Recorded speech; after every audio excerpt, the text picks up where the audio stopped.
1830 के दशक के अंत में ईस्ट इंडिया कंपनी रूस के प्रभाव से बहुत डरी हुई थी। कंपनी को भय था कि कहीं रूस का प्रभाव पूरे एशिया में फैलकर उत्तर पश्चिम से भारत को भी अपनी चपेट में न ले ले। इसी डर के चलते अंग्रेज अब उत्तर पश्चिमी भारत पर भी अपना नियंत्रण स्थापित करना चाहते थे। उन्होंने 1838 से 1842 के बीच अफगानिस्तान के साथ एक लंबी लड़ाई लड़ी और वहां अप्रत्यक्ष कंपनी शासन स्थापित कर लिया। 1843 में सिंध भी कब्जे में आ गया। इसके बाद पंजाब की बारी थी। यहाँ महाराजा रणजीत सिंह ने कंपनी की दाल नहीं गलने दी। 1839 में उनकी मृत्यु के बाद इस रियासत के साथ दो लंबी लड़ाइयाँ हुई और आखिरकार 1849 में अंग्रेज़ों ने पंजाब का भी अधिग्रहण कर लिया।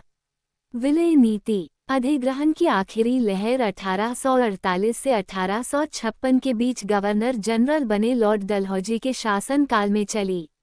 लॉर्ड डलहौजी ने एक नई नीति अपनाई जिसे विलय नीति का नाम दिया गया। ये सिद्धांत इस तर्क पर आधारित था कि अगर किसी शासक की मृत्यु हो जाती है और उसका कोई पुरुष वारिस नहीं है तो उसकी रियासत हड़प कर ली जाएगी, यानी कंपनी के भूभाग का हिस्सा बन जाएगी। इस सिद्धांत के आधार पर एक के बाद एक कई रियासतें सतारा 1848, संबलपुर 1850, उदयपुर 1852, नागपुर 1853 और झांसी 1854 अंग्रेजों के हाथ में चली गईं।